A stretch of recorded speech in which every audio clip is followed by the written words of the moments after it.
ادھر مسلسل 3 نشستوں سے میرا خطاب نہیں ہو سکا تھا طبیعت کی ناسازی کی بنیاد پر، اور اب بھی میں تقریر کے لائق نہیں ہوں، لیکن میں آپ لوگوں کا جذبہ شوق دیکھ رہا ہوں کہ مسلسل 3 جمعہ غیر حاضری کی وجہ سے بہت سے لوگوں نے بڑی کمی کا احساس کیا۔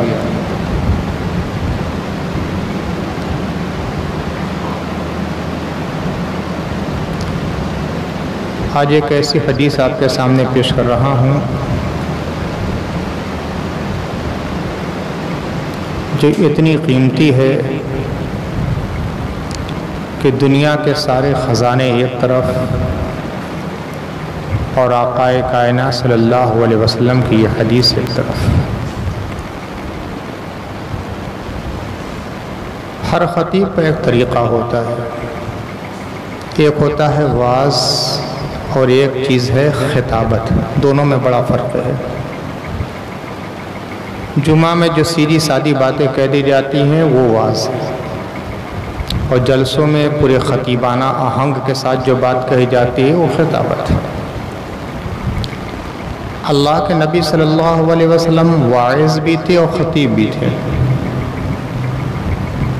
اور خطیب بھی ایسے کہ پوری دنیا خطابت کا معیار ان سے سیکھے۔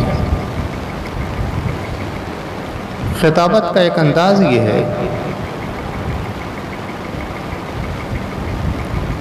کہ تقریر کرنے سے پہلے، بلکہ اپنے اصل موضوع کو بیان کرنے سے پہلے، خطیب سامعین کی توجہ کو اپنی طرف کھینچتا ہے کہ ہر سامع کے اندر ایک شوق پیدا ہو جائے کہ یہ کیا کہنا چاہتے ہیں۔ اب الگ الگ انداز ہوتا ہے۔ حضور صلی اللہ علیہ وسلم کی تقریروں میں یہ انداز بہت دلکش ہے۔ ایسا پیرایہ بیان استعمال کرتے تھے ہمارے آقا صلی اللہ علیہ وسلم کہ ہر شخص کی توجہ ہو جاتی تھی کہ آقا کیا فرمانا چاہتے ہیں۔ ایک حدیث ہے، اب اس کا انداز بیان دیکھیے۔ الا اخبرکم بخیر اعمالکم وازکاها عند ملیککم وارفعها عند درجاتکم وخیر لکم من انفاق الذهب والفضة وخیر لکم من ان تلقوا اعداءکم فتضربوا اعناقهم ويضربوا اعناقکم۔ ابھی دیکھیے اصل موضوع نہیں ہے، یہاں تک کہے کہ توجہ لوگوں کی اپنی طرف مبذول۔ مفہوم کیا ہے؟ فرمایا حضور صلی اللہ علیہ وسلم نے الا اخبرکم بخیر اعمالکم، اے لوگو، اے سننے والو، حضرات، سامعین کرام، جس طرح ہم لوگ کہتے ہیں، اے میرے صحابہ، کیا میں تمہیں نہ بتلا دوں کہ تمہارا سب سے اچھا عمل کون ہے؟ اب دیکھیے ایک سوالیہ نشان۔ اب ہر آدمی کی توجہ تو ہو جائے گی کہ اللہ کے نبی فرما رہے ہیں کہ سب سے اچھا عمل کیا ہے، تو ہر طرف سے توجہ ہٹا کر حضور صلی اللہ علیہ وسلم کی طرف توجہ لگی ہوئی ہے۔ کیا فرمانا چاہتے ہیں آقا؟ الا اخبرکم بخیر اعمالکم، کیا میں اس عمل کے بارے میں نہ بتلا دوں جو سب سے اچھا عمل ہے؟ یہیں پر سلسلہ کلام نہیں رکتا، آگے فرماتے ہیں وَأَرْفَعْهَا عِنْدَ دَرَجَاتِكُمْ، وہ عمل جس کی وجہ سے سب سے اونچا تمہارا درجہ ہو جائے گا۔ اب توجہ اور زیادہ بڑھ گئی۔ وَأَزْكَاهَا عِنْدَ مَلِكِكُمْ، وہ جو تمہارا خدا ہے نا، تمہارا مالک، اس کی بارگاہ میں سب سے صاف ستھرا عمل وہ ہے، اور توجہ بڑھ گئی۔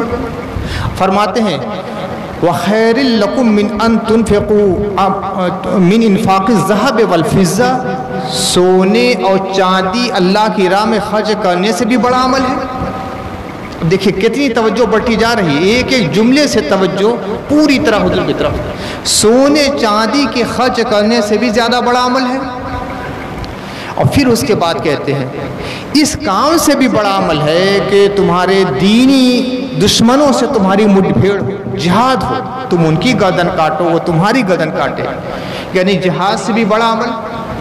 اب کتنی چیزیں بتلائیں، تمہارے اعمال میں سب سے بڑا عمل، سب سے بہتر عمل، اس کی وجہ سے تمہارا درجہ سب سے بلند ہو جائے گا، تمہارے بادشاہ تمہارے خدا کی بارگاہ میں سب سے صاف ستھرا عمل، سونا چاندی اللہ کی راہ میں خرچ کرنے سے بھی بڑا عمل، اور دشمنوں سے جہاد کرنے سے بھی بڑا عمل۔ اب توجہ پوری طرح ہو گئی۔ صحابہ نے کہا بلا یا رسول اللہ، ایک زبان ایک پوری مسجد نبی گونج گئی، ہر صحابی کہہ رہا ہے بلا یا رسول اللہ، ضرور بتلائیے، عنایت ہو، ارشاد ہو، کرم ہو، نوازش ہو، عطا ہو۔ اللہ کے نبی نے ایک جملہ فرمایا، ذکر اللہ، اللہ کا ذکر کیا کرو۔ اتنی بڑی تمہید کے بعد جو بات کہی، اب سوچئے کتنی اہم چیز ہے اللہ کا ذکر کرنا۔ تمہارے تمام اعمال میں صبح سے لے کر شام تک، آنکھ کھلی اس وقت سے لے کر رات کے وقت آنکھ بند ہوتی ہے اس وقت تک، جتنے اعمال تم کرتے ہو نا، سب سے اچھا عمل کیا ہے؟ ذکر اللہ۔ اللہ کی بارگاہ میں جو چیزیں سب سے زیادہ پسند ہیں، ان میں سب سے زیادہ پسند کون چیز ہے؟ ذکر اللہ، اللہ کو یاد کرنا۔ جن چیزوں سے اللہ کی بارگاہ میں تمہارا درجہ بلند ہوتا ہے، بہت ساری چیزیں ہیں، ان میں سب سے اہم کون چیز ہے؟ ذکر اللہ، اللہ کا ذکر۔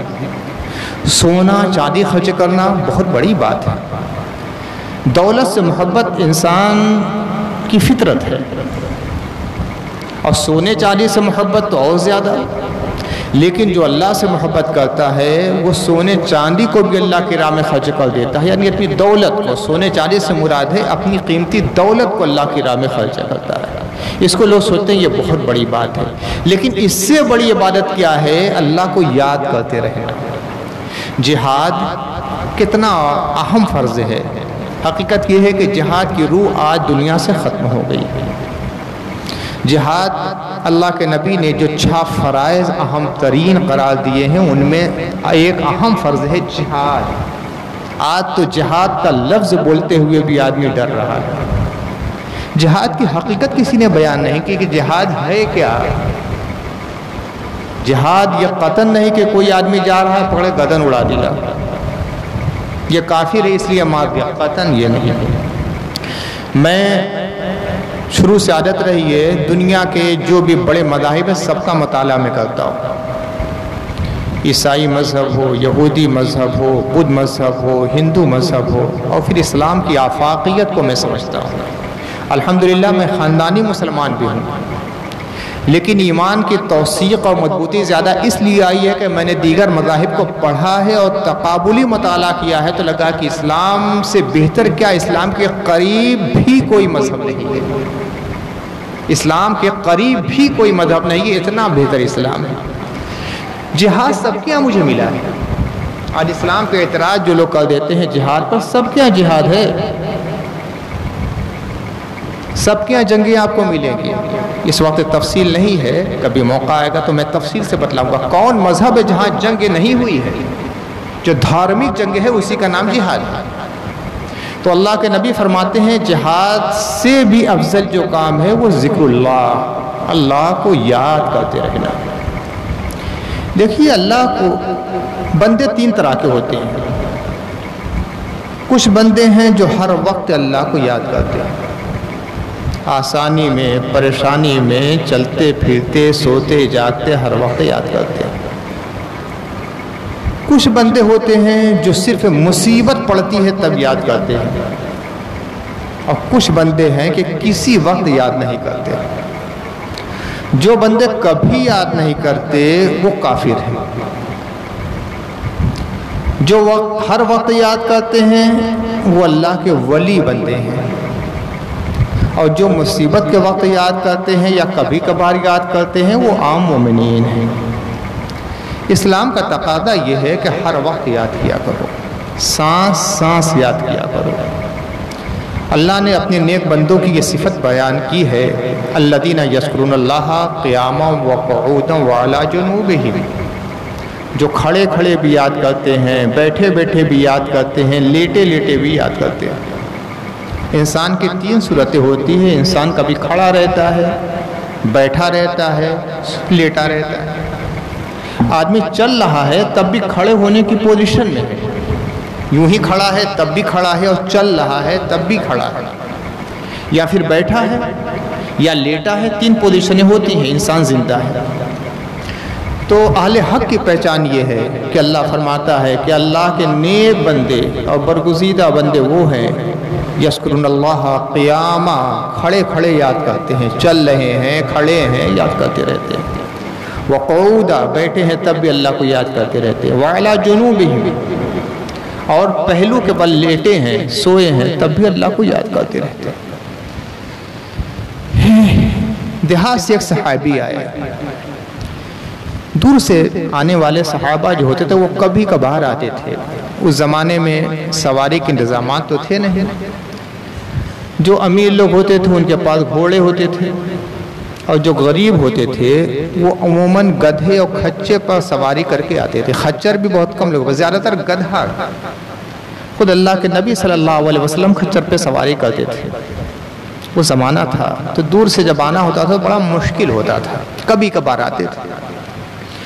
ایک صحابی آئے، کہا کہ یا رسول اللہ، اسلام کے جو احکام ہیں وہ تو بہت ہیں، بکثرت ہیں، سارے احکام تو ہم لوگ تک پہنچ بھی نہیں پاتے۔ زمانہ آج کی طرح موبائل کا نہیں تھا، کتابوں کا نہیں تھا کہ ایک دوسرے سے ملے، ہیلو ہیلو کیا، پہنچ گیا۔ کوئی آتا تھا اللہ کے رسول سے سیکھتا تھا، تھوڑی دیر رہتا تھا، کتنا سیکھیں گے؟ اسلام کے شرائط اور اس کے ارکان اور اس کے مناسک اور اس کی شریعت تو بہت طویل ہے۔ تو کہا کہ یا رسول اللہ، اسلام کے مناسک تو بہت ہیں، کوئی خاص عمل ہمیں بتلا دیجئے کہ ہم اسے ہمیشہ کیا کریں۔ تو اللہ کے نبی نے ایک جملہ ارشاد فرمایا، ذکر الہی میں ہمیشہ رطب اللسان رہا کرو۔ رطب اللسان کا مفہوم ہوتا ہے، رطب مانے تر رہے، لسان مانے زبان۔ تمہاری زبان اللہ کے ذکر سے ہمیشہ تر بنی رہے، ہر وقت اللہ کا ذکر کیا کرو۔ تو اگر کوئی حکم شریعت تم تک نہیں پہنچ سکا اور عمل نہیں بھی کیا تو یہ کمی پوری ہو جائے گی۔ ہر وقت ذکر کرنا یہ بڑی اہم چیز ہے، پوری زندگی پر اس کا اثر ہوتا ہے، مرنے کے بعد اس کا اثر ہوتا ہے، قبر میں اثر ہوتا ہے، قیامت میں اس کا اثر ہوگا، میدان محشر میں۔ ایک بڑا نمایاں اثر موت سے پہلے ظاہر ہوتا ہے، موت سے پہلے اس کا اثر ظاہر ہوتا ہے۔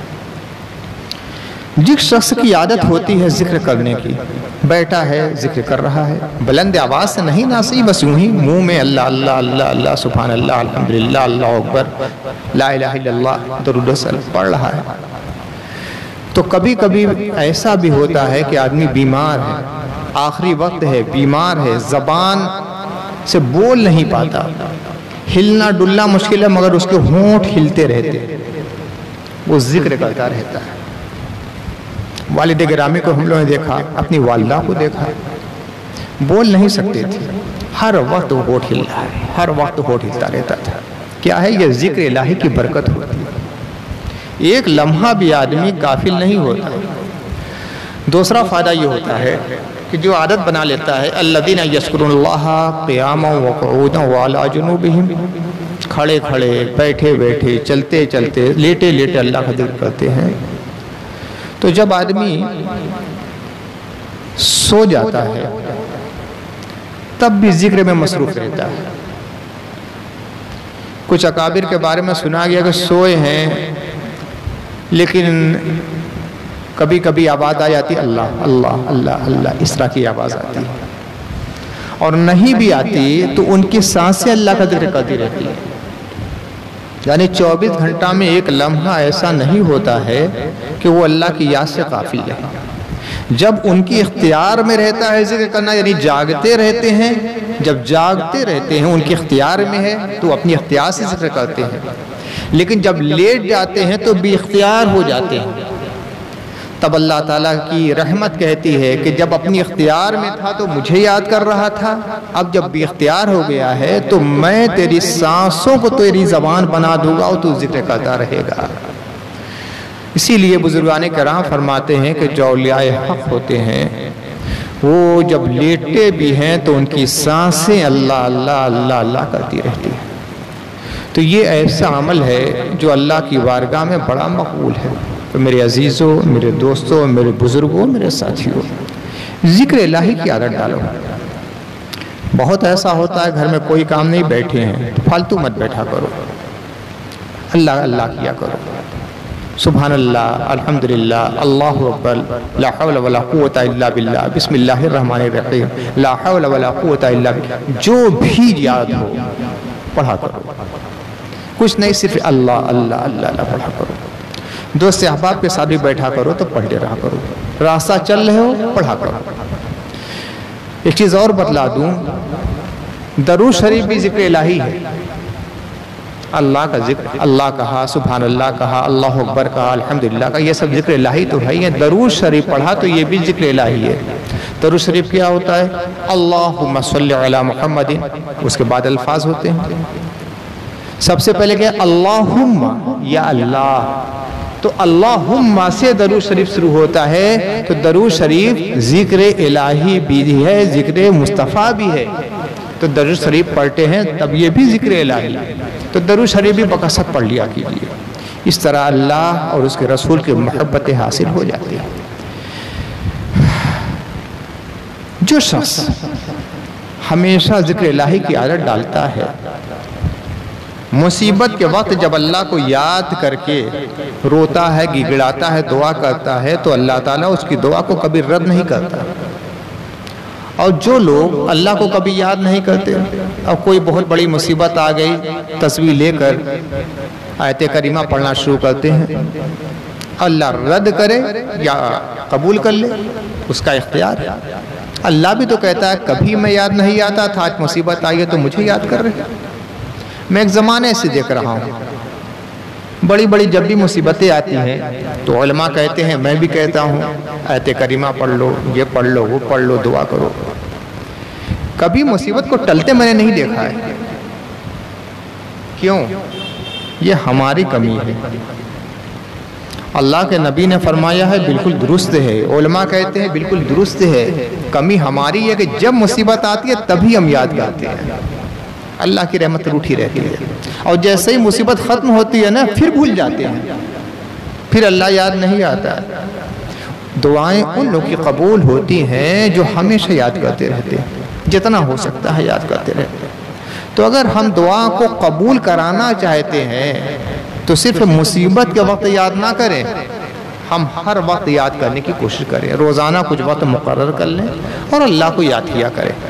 اب یہ جب مزاج بن جائے گا، اس وقت اللہ کو یاد کریں گے تو اللہ ہماری دعا کو کبھی رد نہیں کرے گا۔ دعاؤں کے قبول نہ ہونے کی سب سے بڑی وجہ یہی ہے کہ جب مصیبت پڑتی ہے تب اللہ کو یاد کرتے ہیں، اور مصیبت کسی وجہ سے جیسے ہی ٹلی اسی دن سے اللہ کو ہم بھول جاتے ہیں۔ اللہ ایسے لوگوں کی دعا کو قبول نہیں کرتا، یا قبول کر بھی لیتا ہے، اس کا کرم ہے تو اس کی قبولیت کے اثرات بہت دیر پا نہیں ہوتے، بہت دن تک اس کے اثر نہیں ہوتے، کوئی نیا ظلم پھر شروع ہو جاتا ہے۔ تو اللہ کی بارگاہ میں مستقل ہم الہاوزاری کرتے رہیں گے تو انشاءاللہ مستقل اس کا کرم رہے گا۔ اللہ تعالی ہمیں اور آپ کو تمام مسلمانوں کو خیر کے توفیق عطا فرمائے۔ یا اللہ ہمیں اپنے ذکر کرنے والے بندوں میں شامل فرما، شکر کرنے والے بندوں میں شامل فرما، استغفار کرنے والے بندوں میں شامل فرما، توبہ کرنے والے بندوں میں شامل فرما۔ یا اللہ ان صالحین، ان لبرار، ان اولیاء حق بندوں میں ہم تمام لوگوں کی سب میں شامل فرما دے جو اٹھتے بیٹھتے چلتے پھرتے تجھے یاد کیا کرتے ہیں۔ یا اللہ ہم تمام لوگوں پر فضل و کرم فرما، اور جو مصیبتیں آئی ہیں مولا تعالیٰ اپنی شان کرم سے اسے دور فرما۔ وصلی اللہ تعالی علی خیر خلقہ سیدنا و مولانا محمد و آلہ و صحبہ اجمعین برحمتک یا ارحم الراحمین۔